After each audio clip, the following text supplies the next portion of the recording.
Mute లో ఉన్నది, ఎవరు మాట్లాడినా వేస్ట్, టైం వేస్ట్. కీర్తన గారు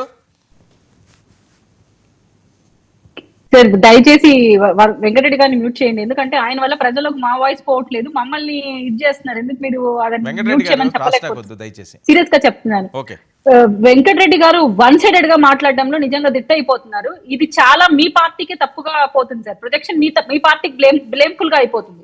నేను ఏం మాట్లాడానంటే, గతంలో రాజకీయంలో ప్రస్తుత రాజకీయాల్లో కీలకంగా ఉంటున్న విజయమ్మ గారు కానీ షర్మిల గారు కానీ రాజకీయంగా మళ్ళీ మీకు మద్దతు ఇస్తారా అంటే, మీకు అంత కోపం, అంత ఫ్రస్ట్రేషన్ తో మా పార్టీ అధ్యక్షుడిని వ్యక్తిగతంగా మీరు మాట్లాడారు. నేను ఇక్కడ ఏం మాట్లాడుతున్నానంటే, నిజంగా మీకు సంస్కారం ఉంటే జగన్మోహన్ రెడ్డి గారు అసెంబ్లీ సాక్షిగా రాజకీయాలకు సంబంధం లేని, పవన్ కళ్యాణ్ గారి జీవితంలో లేని మహిళల గురించి జగన్మోహన్ రెడ్డి గారు మాట్లాడుతుంటే ఇంతే ఫ్రస్ట్రేట్ అయ్యి మీరు ఆ రోజు ఆయన ఎందుకు ఆపలేకపోయారు? నేను రాజకీయాల్లో ఉండి ఒకప్పుడు మీకు ప్రచారం చేసిన వ్యక్తుల గురించే కదా అడిగాను. మాకు పవన్ కళ్యాణ్ గారు మా అధ్యక్షుడిగా ఉండి ఆయన సతీమణి ఎప్పుడూ ప్రచారంలో అడుగు పెట్టలేదు. ఇక్కడ జగన్మోహన్ రెడ్డి గారు తల్లి చెల్లి కీలక పాత్ర పోషించారు ఆయన రాజకీయ ప్రస్థానంలో.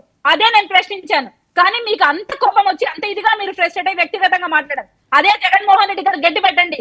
రాజకీయాలకు సంబంధం లేని మహిళల గురించి ఎందుకయ్యా నువ్వు ఇప్పుడు పవన్ కళ్యాణ్ వినండి, పవన్ కళ్యాణ్ గారు ఆ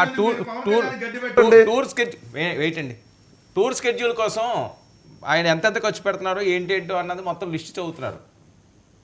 ఒక వర్గానికి ఇన్స్పిరేషన్ గా ఉండే వైసీపీ క్యాడర్ ఇలాంటి మాటలు మాట్లాడుతుంటే నిసిగ్గుగా తలదించుకోవాల్సి వస్తుంది మేమందరం కూడా. ఎందుకంటే సంస్కారం ఉండాలి. తాడేపల్లి ప్యాలెస్ నుంచి 5 కిలోమీటర్లు హెలిప్యాడ్ లో పోయిన వ్యక్తినా, హెలికాప్టర్ యూజ్ చేసుకున్న వ్యక్తినా, వాళ్ళ వైఫ్ కోసం, వాళ్ళ వైఫ్ గుడికి రాదని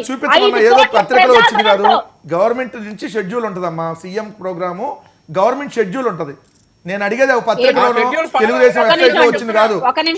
ఇది షెడ్యూల్ ఉంటే ఆ షెడ్యూల్ చూపించాలి. చెప్పారు కదా, వినండి. మీరు ఇప్పుడు వచ్చి ఈ ప్రశ్న రేస్ చేస్తారని మేము ఊహించాం కదా. నెక్స్ట్ డిబేట్ కి మేము తీసుకొని వస్తాం. మీరు అలాగే ఎవిడెన్స్ తీసుకొని మాట్లాడండి ప్రతి ఒక్క స్టేట్మెంట్ కూడా. Let me answer to user. మీరు ఏమన్నారంటే మా పార్టీ అని కానీ దుర్వినియోగం చేస్తున్న ప్రజాధనం అన్నారు. నేనేమంటున్నానంటే 5 కిలోమీటర్స్ కూడా హెలికాప్టర్ యూజ్ చేసిన జగన్మోహన్ రెడ్డి గారి క్యాడరీ మాటలు మాట్లాడకూడదు. మరొక విషయం ఏంటంటే, భార్య గుడికి రాదని సాక్షాత్తు భార్య కోసం వెంకటేశ్వరం సెట్ యూజ్ చేసి 5 crores ప్రజాధనాన్ని దుర్వినియోగం చేశారు. మీరు దాని గురించి మీరు మాట్లాడాలి. ఇప్పుడు మీరు ప్రజాధనాన్ని దుర్వినియోగం చేస్తున్నారు, ఒప్పుకుంటున్నారా? ఇప్పుడు Pawan Kalyan special flight, special chopper పొద్దునెళ్ళి మధ్యాహ్నానికి వస్తున్నాడు. పొద్దున్నే హైదరాబాద్ లో బ్రేక్ఫాస్ట్ చేసి, మధ్యాహ్నం లంచ్ ఆంధ్రాలో చేసి, సాయంత్రం మళ్ళీ ఈవినింగ్ స్నాక్స్ కి హైదరాబాద్ వస్తున్నాడు. మరి ఎంత దుబారా చేస్తున్నారు, ఎందుకు చేస్తారు చెప్పండి. సాక్షి పేపర్ నష్టంలో ఉందని సాక్షి పేపర్ ఎందుకు వస్తుంది మీకు? అంటే మీరు అధికార దుర్వినియోగం చేస్తున్నారు, దుబారా చేస్తున్నారు, ఒప్పుకుంటున్నారా? ఓపిక పట్టాలి. మనం అధికారం కోల్పోయినాం కదా, ఓపిక పట్టాలి.